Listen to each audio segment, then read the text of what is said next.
Good morning. Good morning.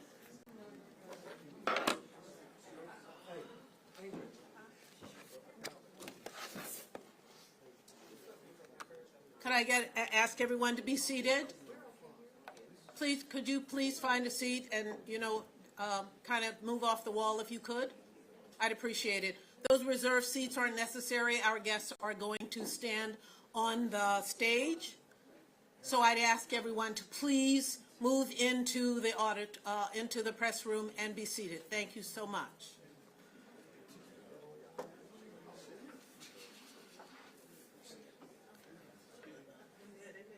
Could I ask everybody to please come in and be seated into the press room? Thank you.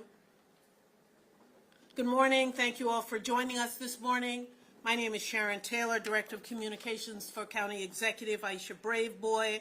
We are pleased to host Attorney General Brown's office today. I want to introduce you to my colleague, Jennifer Donnellan. Thank you for coming. Thank you, Sharon. Jennifer Donnellan, Director of Communications for Attorney General Anthony Brown. It is such a pleasure to be here with you this afternoon. Prince George's County Council, you are looking amazing. Thank you so much for being here. Thank you for all the work that you're doing on behalf of Prince Georgians. Also, Mayor Emmett Jordan from Greenbelt is here. City Manager is also here. Hello, wave up. There we go. Thank you both for being here. So a couple housekeeping notes for the press. Senators Van Hollen and Alsobrooks, unfortunately, are unable to be here this afternoon. They are a little bit busy in Washington, and that's where we need them. So the senators send their regrets. In just a moment, we'll be beginning. You'll have the Governor, Attorney General Brown, County Executive Braveboy, Congressman Steny Hoyer, Congressman Glenn Ivey, and Senate President Bill Ferguson.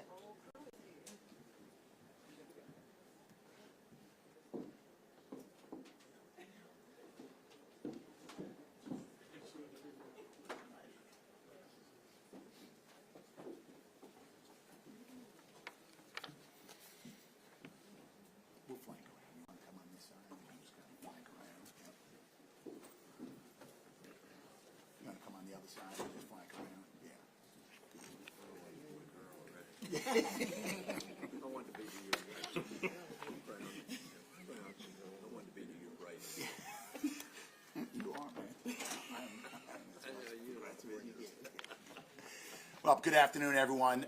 We are here today to announce the lawsuit that the state of Maryland and Prince George's County are filing against the Trump administration for their unlawful efforts to divert funds away from and to undermine and prevent the FBI headquarters coming to Greenbelt, Maryland. So we're going to hear from the governor. We've got the lineup of speakers. Mr. Governor. Thank you so much.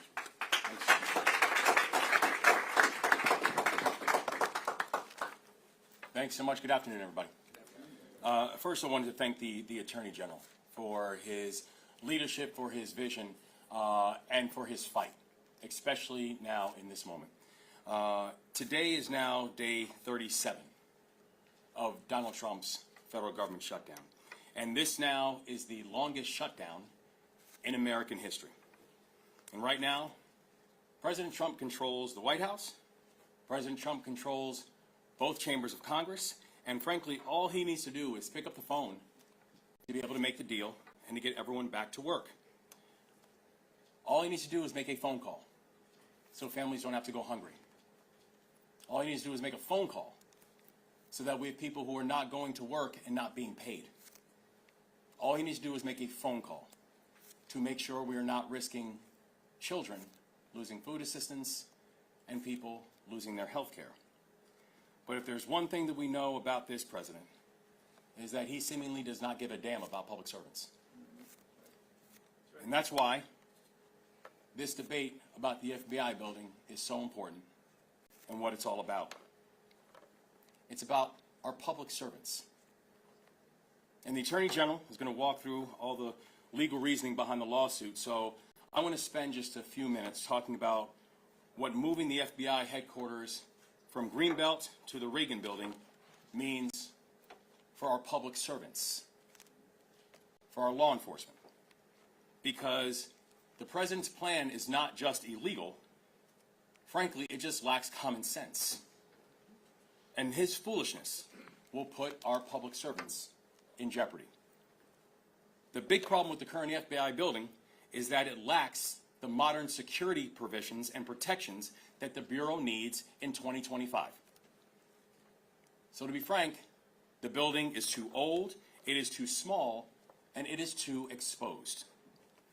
So what then does the president do? He decides to move the FBI building to another building that is too old, too small, and too exposed. This is ridiculous. And frankly, it's the reason that we are all so frustrated, but why none of us are surprised.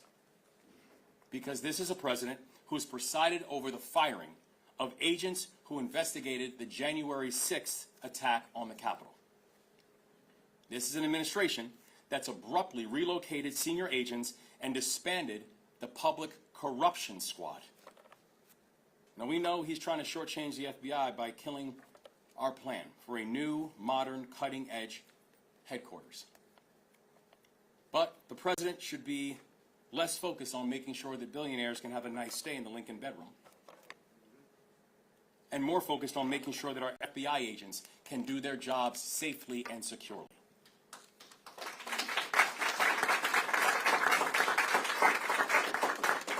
We are going to fight this thing with everything that we have. Maryland is going to fight this thing with everything that we have, because in Maryland, we do not bend the knee. And we stand up for our public servants. Greenbelt is the best home for the FBI, for their mission, for their agents, for their future. And it's the result of close analysis and a fair process. So if Donald Trump thinks that we are going to roll over when he tries to make life worse for our law enforcement, he better think twice, and we'll see him in court. I will now turn this back over to our extraordinary Attorney General. Thank you very much. Thank you very much, Governor. Look, I'm honored to stand here with Governor Moore, with County Executive Aisha Braveboy, and I want to thank you for hosting us here today. To stand here with Steny Hoyer, Congressman Hoyer, and Congressman Glenn Ivey, and the Senate President. It's truly an honor to stand here today. And before I offer some brief remarks, I just want to thank some folks who really made this happen. And I know that County Executive Braveboy is going to mention her legal team at the County Attorney's Office. It's been a pleasure working with you. I want to thank my team at the Federal Accountability Unit within the Office of the Attorney General. And I also want to thank the Governor's Office of Legal Counsel for the work that we've done together to bring this complaint to fruition. So again, thank you for hosting us, County Executive Braveboy. As I mentioned earlier, we are here to announce the Office of the Attorney General in Prince George's County. We are filing a lawsuit to stop the Trump administration's unlawful attempt to sabotage a new FBI headquarters project in Greenbelt. For more than a decade, Maryland worked alongside federal partners through a careful, transparent process to bring a new FBI headquarters building to Prince George's County. But in 2017, after President Trump took office, his administration canceled the entire project. Congress revived it in 2022 with new funding and a clear directive telling GSA to select a location from 3 sites, 2 in Maryland and 1 in Virginia. We followed every rule. We met every requirement, and 2 years ago in November of 2023, most of us here stood together then to announce that the federal government had selected Greenbelt as a site for this transformative project. Congress backed the decision.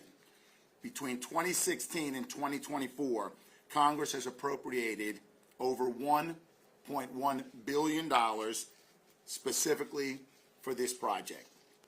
It wasn't just Congress who set aside money. Maryland and Prince George's County made extraordinary commitments to this project. The state pledged approximately $250 million for improvements to transportation infrastructure. Prince George's County pledged over $100 million in funding of its own. We did this because we expected our communities would benefit from high-paying jobs and transformative economic development opportunities. Marylanders were counting on this project. Prince George's County was counting on this project. Local businesses were counting on this project. We invested because the federal government said it was coming. Yet last month, President Trump said he would put a stop to this project, not last March, he said that, and not allow the FBI to relocate to Maryland. But that's not how it works, Mr. President. When Congress passes a law and appropriates money for a specific purpose, the executive branch doesn't just ignore it because they don't like the outcome. But that's exactly what happened here. In July, the FBI and GSA announced they were abandoning Greenbelt and moving the headquarters to the Ronald Reagan Building in Washington, D.C. Congress had been clear. GSA was to choose among 3 locations, A, B, or C, and the Trump administration picked D. And that's as close as failure as you get. They provided no explanation for discarding years of planning, no consultations with Maryland as required by federal law. They simply announced they had decided to renovate a building Congress never even considered to house the FBI. And then the FBI and GSA both took steps to redirect the more than $1 billion in funding that Congress set aside for the project. What we're really seeing is an administration that doesn't like the decision Congress made. So they're trying to undo it without going back to Congress. That violates federal law. It violates congressional directives. It harms Marylanders who were promised jobs and opportunities. That's why we took action. So our lawsuit, we allege that the Trump administration is attempting to unlawfully reprogram and transfer over $1 billion in funds that Congress designated specifically for the Greenbelt project. They violated explicit congressional directives that limited site selection to the 3 authorized locations. They ignored federal requirements to consult with state and local government, and they acted arbitrarily and capriciously by abandoning years of careful planning without explanation or justification. We are asking the court to stop the unlawful selection of the Reagan Building, prevent the diversion of congressionally appropriated funds, and ensure the federal government, the Trump administration, follows the law. Maryland, we played by the rules. We won the project fairly, and we will not let this administration steal jobs and opportunities from Prince George's County and Maryland. So I want to thank you very much again. Welcome to Aisha Braveboy to the program. Thank you so much, Attorney General Brown, for partnering with the county's Office of Law in filing this lawsuit today. I want to thank our leader, our governor, Wes Moore, who said, and he continues to say, he will leave no one behind. And today he's proving he will leave no county behind. And I appreciate all that you do. You know, there's so many issues going on in this country. And I can tell you, I just left probably what was the largest single job fair in Prince George's County's history, with over 2,000 people lining up at our sports and learning complex. Every single county agency was there. The private sector was there. Our utilities were there. Our nonprofits were there. And guess what? We're going to have another one in a couple of weeks because the needs are real. So there's so many battles that we're fighting right now. And we have to, of course, pick and choose our battles. But I can tell you, this battle, the one we're announcing today, is worth fighting. It's worth fighting. The Greenbelt FBI headquarters site, and I will concede nothing. So this site will be the largest single economic development project in the history of Prince George's County.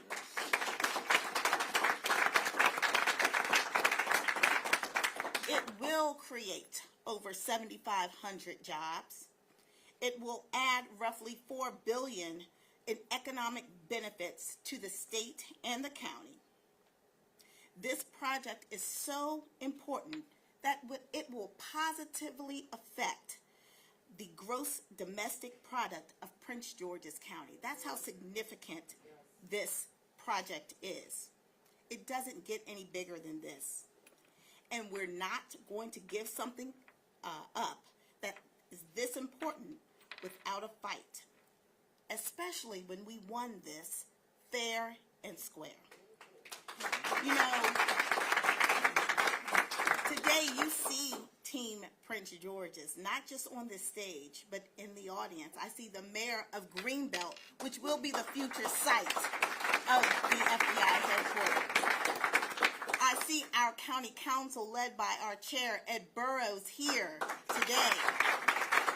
Strong. Your council members came out strong because we are all in this together. And I want to thank the members of my administration, led by my CAO, Maxine Bardwell. Thank you so much. Along with our county attorney, Anthony Jones. Thank you so much for your hard work. And my chief of staff, Latara Harris. As the Attorney General mentioned, we joined this lawsuit together. In our suit, we argued that the Trump administration, when the Trump administration announced that the FBI headquarters would not be located in Greenbelt, that was illegal. That it's illegal because Congress directed through the Consolidated Appropriations Acts of 2022 and 2023 that Congress directed, as the Attorney General mentioned, that the FBI should be located at one of three locations: Greenbelt and Landover, which were both in Prince George's County, or in Springfield, Virginia. After the selection of the Greenbelt site was made in 2023, the administration illegally decided to pick a location that had never even been contemplated by Congress. That decision, as was mentioned, was arbitrary and capricious. The entire state of Maryland is united in keeping the FBI in Prince George's County at its Greenbelt site. And I'm grateful to be here today. You know, when other jurisdictions in this region have been able to benefit from the location of major agencies like NIH in Montgomery County, it spurred the growth of industries like life sciences and the pharmaceutical industry. When the Pentagon came to Northern Virginia, it ignited the growth of the defense contracting industry. And so here in Prince George's County, we have an opportunity to be the leader in cybersecurity for not just this nation, but the world.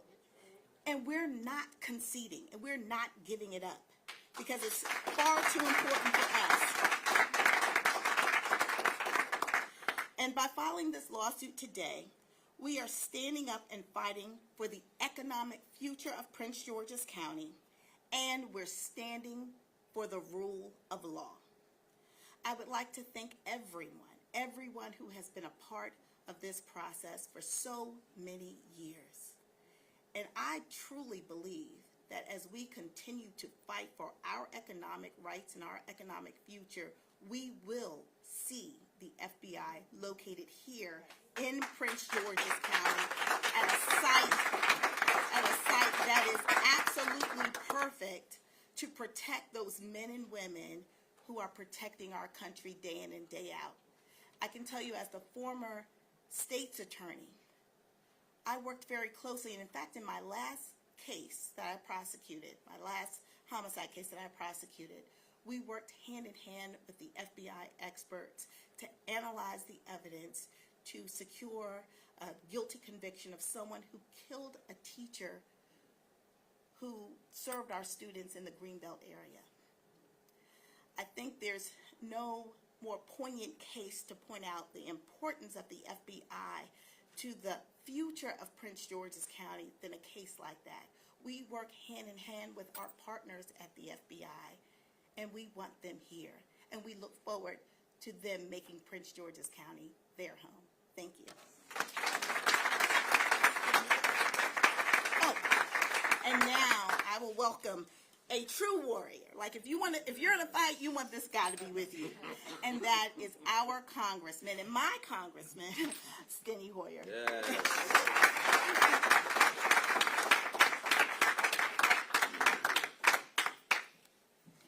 Well, I just got into this issue the other day.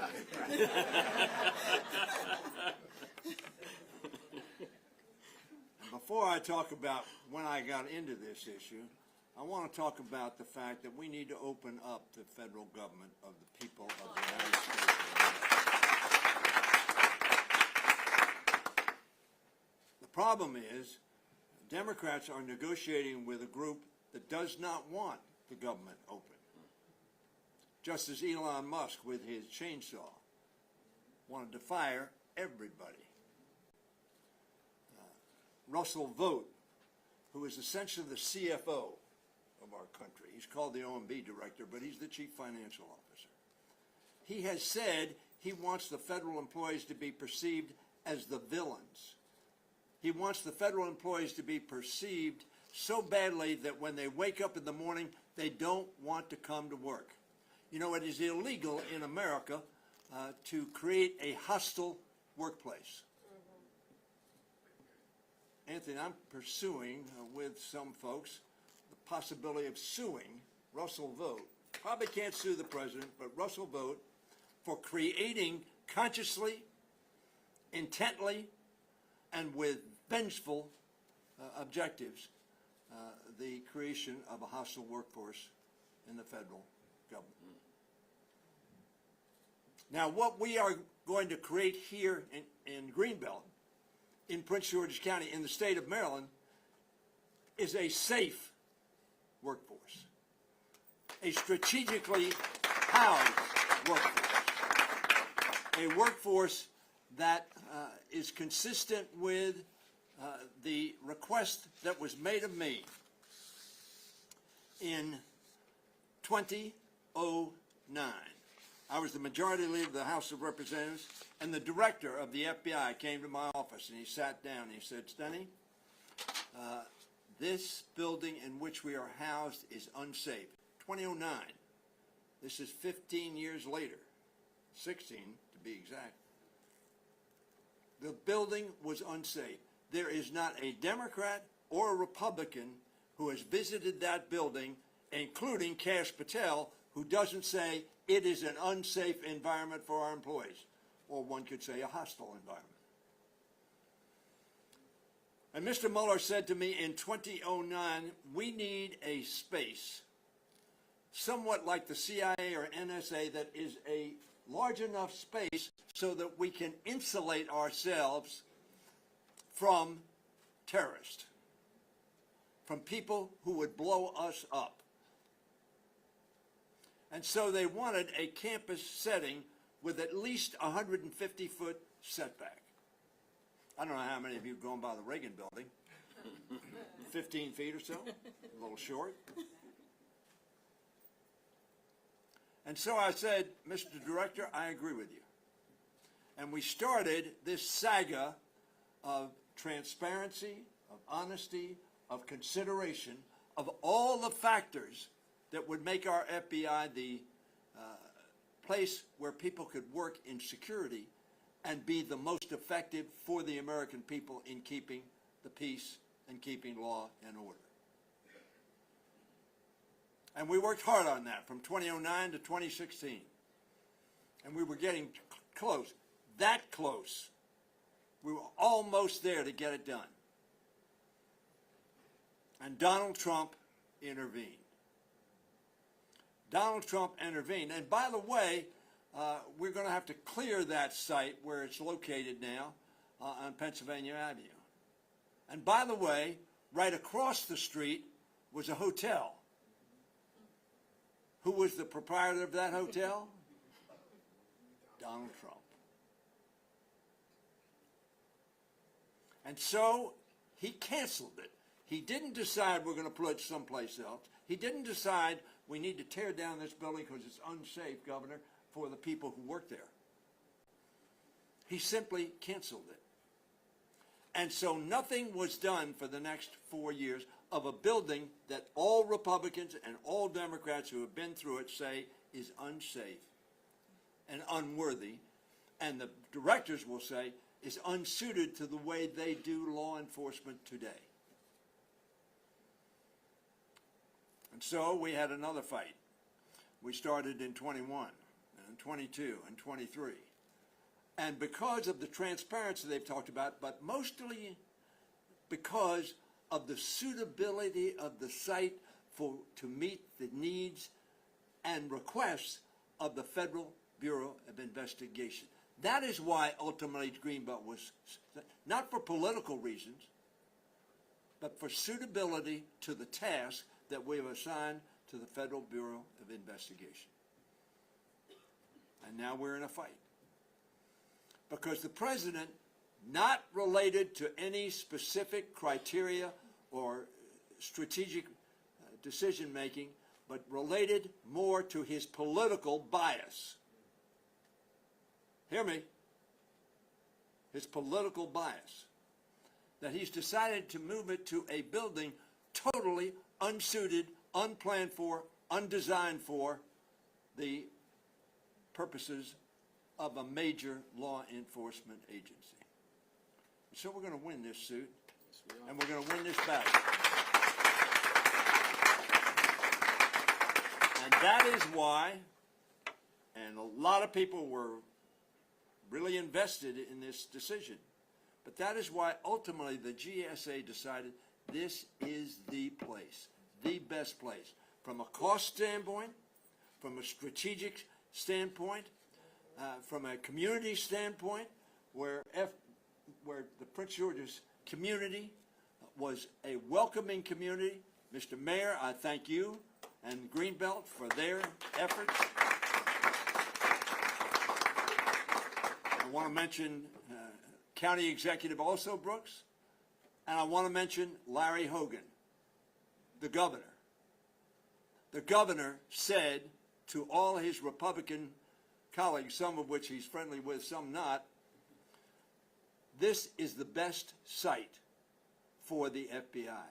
This was a bipartisan decision going forward that has been turned into a petty, inappropriate, small-bore decision for punitive purposes. Not just against Prince George's County, but against the FBI. Against the FBI. So I am hopeful that this suit will prevail. I believe it will prevail. The Congress has decided. But you remember I mentioned this guy, Russell Vogt. Russell Vogt believes that the passing of laws by the Congress is a suggestion to the executive department. And if they want to follow it, they can. If they don't, they won't, because he believes Article 2 of the Constitution of the United States gives the president plenary power. That is, of course, untrue, and the Supreme Court has held it to be untrue. So I want to thank the Attorney General. I want to thank Ben Cardin. I want to thank Ben Cardin, who was our senior United States Senator.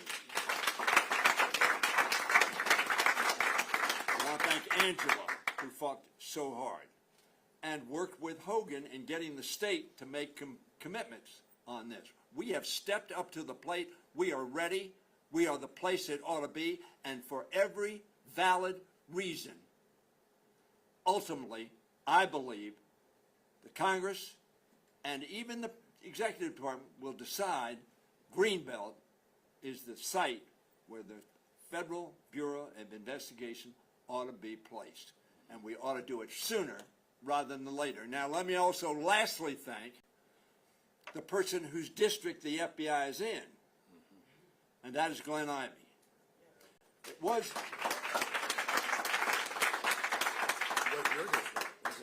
my district. It wasn't Anthony's district. It's been all over.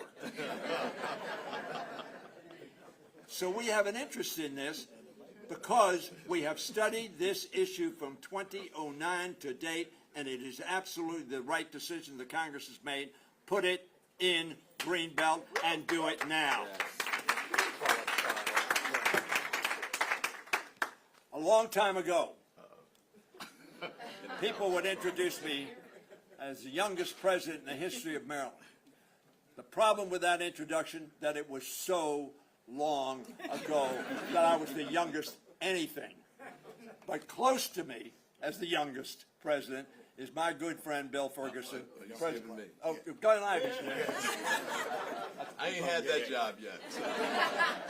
So, but before Bill talks, Glenn Ivy.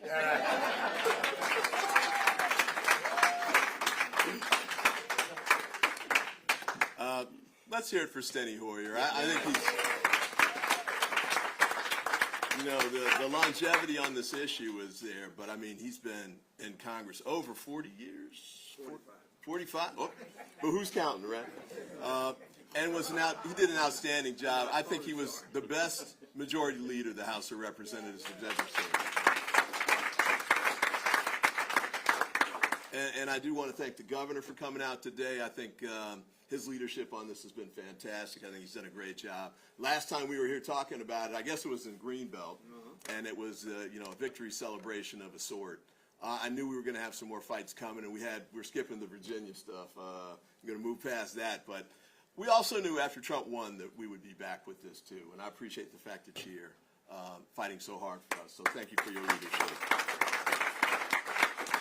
Now, I heard that we were doing a press event on something unrelated, and a reporter comes up and he says, President Trump just said he's going to, sent a tweet, going to move the FBI somewhere else. And I was like, I don't care what he says in the tweet. And by the way, he's going to hear from our lawyer, and our lawyer's going to kick his butt. Anthony Brown, thank you so much for the great work that you're doing on this. I do want to mention, too, Chris Van Hollen. I think he's been doing an outstanding job and work on this. When we did the pitch to GSA, he handled a key part of that aspect of it. He really tracked the funding issue because the United States is wasting a lot of money by dragging its feet on getting this done. I forget what the exact number is, but it's tens of millions per year. Every year we delay doing this, it's costing the American people money. And $250 million. And the fact that Trump is doing this for political reasons for the second time around, I think is, you know, insult to injury, in addition to all the other things he's doing to waste government taxpayer money, the $300 million ballroom, and, you know, we could go through all of those things, but it's really sad that he's exploiting the office in this way and wasting taxpayer dollars to such an extent. And I did want to thank County Executive Braveboy as well for the great job that she's been doing. I'll reintroduce the Senate President in a moment. But, you know, I just want to say a couple things on this front. One is that we really did win this fair and square. I mean, it's really clear cut that this was the best site to be at. Now, just coincidentally, I was at another event this morning at a law firm where I had been representing a client that was trying to get the FBI headquarters to go somewhere else in Prince George's County. That was 10 years ago. 10 years ago. And they got wiped out, actually, after D.C. got disqualified, basically, because they didn't have a site that was appropriate. So the federal government already ruled that D.C. did not have a site that would work, yet here we are again. They're trying to force this back in there, even though it's clear that there's no site in the District of Columbia, according to the federal government itself, that could actually hold this site appropriately. We need a site that's going to be like the CIA headquarters. If you've ever been out there around, it's a perimeter area. That's NSA especially is just like that too. There's no place where you can do that in Washington, D.C. Greenbelt is the site. Greenbelt's where it should be. It's safest for the people who work for the FBI. It's the best place for the United States, and it's the best expenditure of the tax dollars. So I really think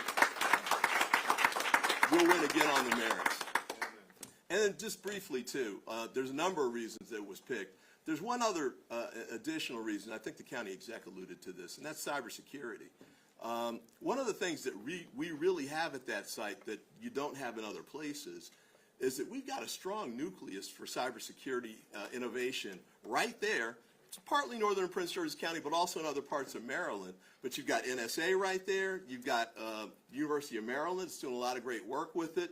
We've got where I think the future of these kind of crime-fighting issues are going to go. It's quantum computing. Everything's going to go to quantum computing. We have the best quantum computing company in America, IonQ, and the governor's taking big steps to keep them here, so I really appreciate that. But we've got all of the things that we need to have to make this work. It's the best site, and we need to make sure we keep it here in Greenbelt. Yes, for economic development. Yes, because it's the best site, but it's also the best place to go for the United States. I'll just end on this one point here.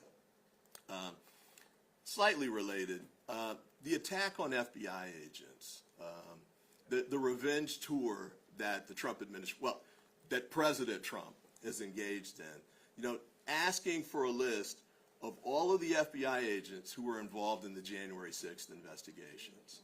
Crazy stuff. And he's been forcing out, he and Patel, who is a piece of work in and of, is probably the worst FBI director the United States has ever had.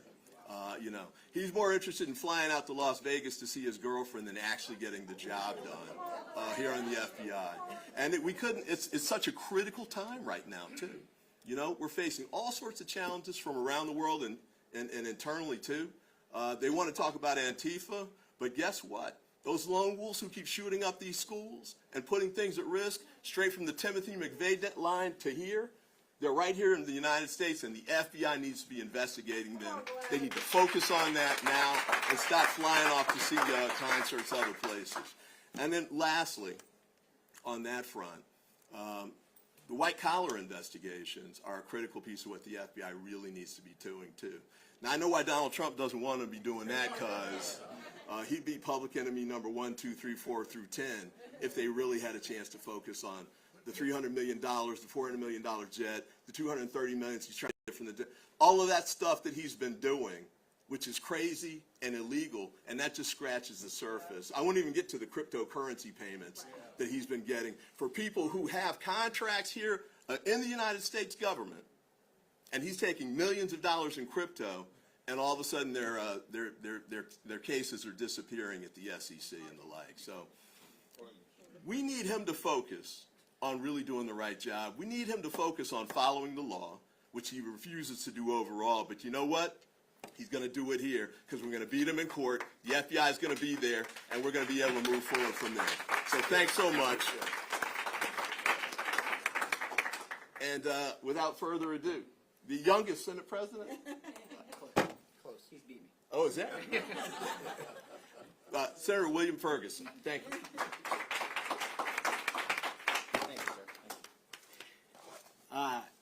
Good afternoon. On the afternoon of April 19th, 30 years ago in 1995, I came home. I was in 6th grade at the time, and I came home from school. I know. Why am I starting there?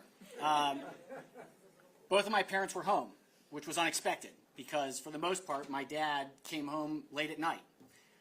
I walked into the front door and walked into the living room, and my dad said, "Bill, I have to talk to you." And he said, "Ryan's dad, Alan, is missing. The federal building that he was in Oklahoma City was blown up. He was a Secret Service agent that had dedicated his life to protecting the United States President, the first George Bush. And he and his family had moved to Oklahoma City from Rockville for a slower life. And Timothy McVeigh and conspirators came up with a plot as domestic terrorists and packed a van with explosives and killed hundreds, including children, in a federal building in Oklahoma City. This is not a joke. This is serious business. We have laws in this country to prevent exactly what happened in Oklahoma City. So when the congressman talks about safety and security, it's not hypothetical. It's not a political game. It's because we know that Americans have put their lives on the line and deserve to be protected. The reason Greenbelt was selected is because the men and women who work at the FBI deserve a site that will protect them from the evils that are out there, so that we can make sure that we have their support moving forward. This is not a joke. Final point. I want to make it clear, as from the Senate of Maryland, from the General Assembly, that we stand united, federal, state, local officials, to say that lawlessness will not be tolerated. I want to thank the Attorney General for picking and taking up this case, for the governor's attorneys, for the work that's been done at the local level for this lawsuit. This matters. And at the end of the day, in a constitutional republic, we will see you in court. Thank you. Good. Again, I want to thank the platform speakers, and we're going to now open it up to questions. Yes, Q&A. Yeah, and you're gonna pick and moderate, please. Yes, sir. I'll moderate. William Ford, can you please say your name and your media outlet before you answer your question, William? All right, I'll say that.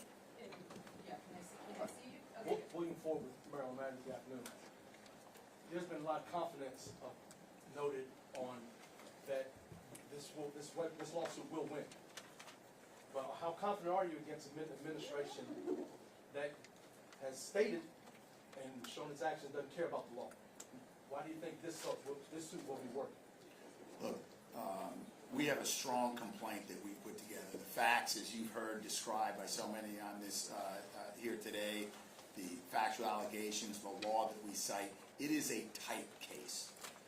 And we are confident that bringing it to the federal courts in the District of Maryland, that we are going to get a fair hearing, and in that hearing, we are going to get it. Nobody can predict the outcome and the result of a case, but we think that if there was ever a strong case you could point to, it is this case. This is a lawless administration. We've seen it time and time again. Your question goes a little beyond that to once the court rules what the administration does, we're taking it one step at a time. Right now, we filed a complaint today. We are prepared to take this to trial when that day comes and to prevail. And that's what we're going to do. We're going to use the tools, the authorities, the resources available to us in Maryland with Prince George's County to fight, defend, and to bring the FBI building here to Prince George's County. Next question. Hi. Yeah, no, for you. Me? Oh, I don't have my glasses on. I'm over 50 now. So, wait, I think it's Hannah, right? It is. Yeah, okay, good. Hannah Gaskell with the Daily Record. This might be for the Senate President or the Governor. The $250 million that the state allocated, has it already been spent? Is it earmarked to be spent down the line?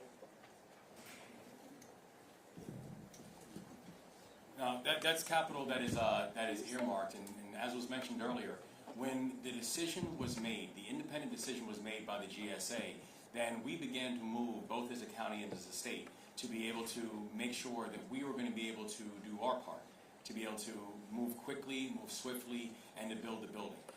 And so the capital that has already been allocated, the capital that we've already put together in terms of preparation, site preparation, and the capital that we now have earmarked for this is capital that has already been placed and will be part of the argument that's making as to why these illegal actions will not be tolerated. Next question. Michaela Newton for CTV News. CTV. CTV. Thank you. If you don't win this case, what would be your next steps?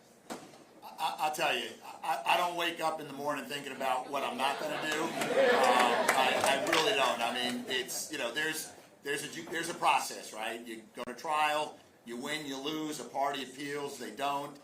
Right now, we are focused on a very strong case that's been filed today in federal court. So I just, I'd like to give you more, but I'm not thinking about losing this case. All right.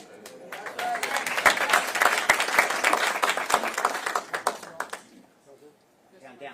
Okay, just go ahead and say your name and outlet. No, I want to follow up. I'm sorry, my back to you. Nobody on this dais is giving up. This is one of the things that we think we have to do. We think we're right in this suit, and we think we're going to win this case. Then we think in America, no person is above the law, including the President of the United States. And frankly, I believe there are a whole lot of people on Tuesday who said, in America, no person is above the law. And the answer to your question is, we're going to keep on fighting. And we believe we're going to win. Why? Because it was the right decision for the right group at the right time. And we think ultimately, in a democracy, in the Congress, we will win this battle because we are correct on the facts and on the interests of the Federal Bureau of Investigation and national law enforcement. Thank you. Okay. Hi, yes, Lionel Donovan, WUSA 9. It's a two-parter question. First was to Governor Moore. This is not the first lawsuit the state of Maryland have brought against the Trump administration. I believe you have supported all the lawsuits that have come forward. You've made your stance on the Trump administration's actions very clear. The two have gone back and forth. You've now talked about, redistricting, redrawing district lines here in Maryland, something that, members of your own party have questioned. Can you kind of talk about the need to, it seems like, take a more aggressive response to the Trump administration's actions? How is that something that you plan on convincing people as you run for re-election? Well, I'm not trying to take an aggressive approach against the Trump administration. I'm trying to make sure that the law is on. That everything we say about the Trump administration is not because it is personal. It's because what he is doing is not legal. And he has to follow the law, regardless of what he thinks. And so, this is not the first lawsuit that the state of Maryland has taken against the president. This will also not be the first lawsuit that the state of Maryland has won against the president. To include, by the way, last week when the President of the United States decided to use food as a weapon. When the President of the United States decided to use food for our children as a negotiating chip. So no, this is not the first time that we have sued the President. This will not be the first time that we will beat the President in court. And for the and for the second thing, I've been crystal clear that if other states and if this country is going to go through a process of determining whether or not they have fair maps, so will Maryland. And that is why I have ordered the Governor's Redistricting Advisory Commission, which is chaired by Prince George's County's own Senator Angela Alsobrooks. And it is a bipartisan commission that will then go through the process, and what we're now asking for is let the commission do their work, and then let the commission come back with their report. Next question. Jen? Brad, Bill, and then, Darcy, yep, I'll get you after Brad. Braveboy, counsel. Look, I'm anticipating the argument is going to be that the FBI and the GSA, those are executive functions, right? Congress only got involved because there was an executive request. What will you say to that argument, that this is an executive function and executive decision and choice? Well, the law enforcement and the mission of the FBI is an executive function. Site selections and real estate decisions, it's an executive function, the GSA. But as you heard, that is governed by the law, right? It's the Congress has appropriated money, made it very clear year after year that there are 3 sites that you can look at. It is very appropriate, and I know that Mr. Hoyer and Mr. Ivey can speak more clearly to this. I've spent 6 years in Congress, though. It is very common. It happens every day that when Congress appropriates money for the use of the executive branch, they do it with restrictions, limitations, direction, and then that becomes the law. So if the administration is interested in doing something different, they need to come back to Congress. Right? They need to come back to Congress and make their requests.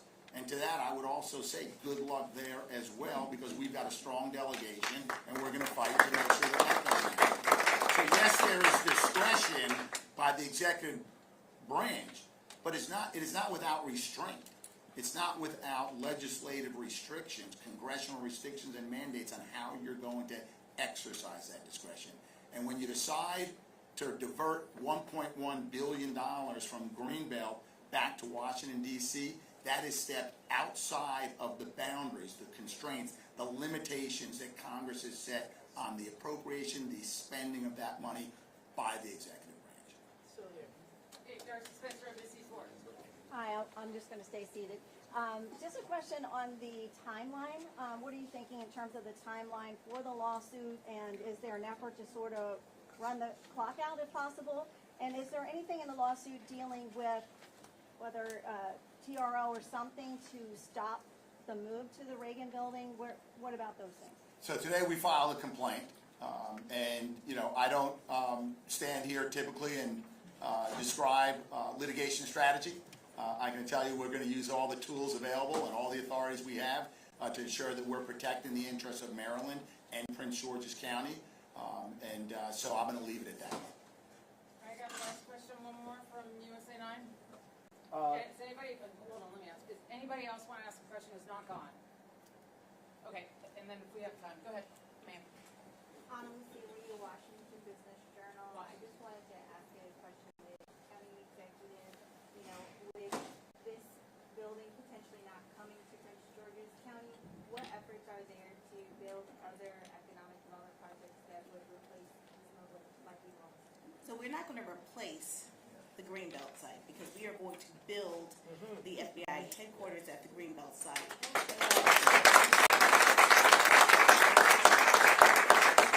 But we have a lot, and I am very excited because we'll be making some announcements relatively soon, but we have some exciting sites here in Prince George's County that will be activated, that will bring in tens of millions of dollars in economic impact here to Prince George's County. As you know, we are excited about the redevelopment of the 500-acre Six Flags site. We know that the next development project that will be there will be a year-round project that will generate thousands of jobs and opportunities for Prince Georgians and beyond. So we are very excited about that site and a number of other sites, especially along our Blue Line corridor. For so many years, our inner Beltway communities, our oldest communities with our residents who have been with us from the very beginning, have stuck in there and have waited for grocery stores, for restaurants, really for attention. We are now giving them a lot of attention, and so we will see a lot of activation around our metro stations. So Prince George's County, honestly, is where it's at. In fact, as we are moving forward, we have revised our permitting process to make it much easier, much more simple to get permits, not just for small projects, but for large projects as well. We're working very closely with the Maryland National Capital Park and Planning Commission to streamline all of our efforts to develop here in Prince George's County. Prince George's County will be the epicenter for development for the entire region now. Not in years, now. So I'm really excited about the future here, all the projects that we have coming online, and just wait and see. You'll be hearing from us very soon. So thank you. Thank you. Great. Okay, that's a wrap. Thanks, everybody, for coming out. I want to thank the Governor, County Exec, Senate President, and Mr. Ivey, Congressman Ivey, 4th Metro. Oh, he's standing, but he left. Yeah, and he's standing. He's standing. We got, yeah.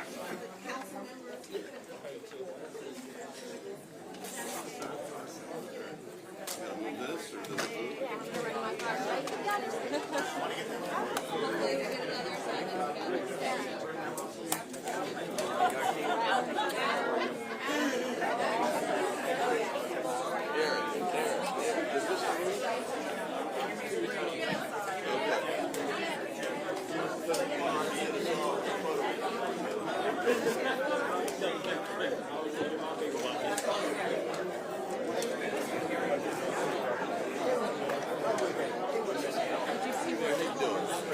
I know you're tired of this yo-yo, right? It's gonna, you're gonna get it. You're gonna get it. Let's move the podium.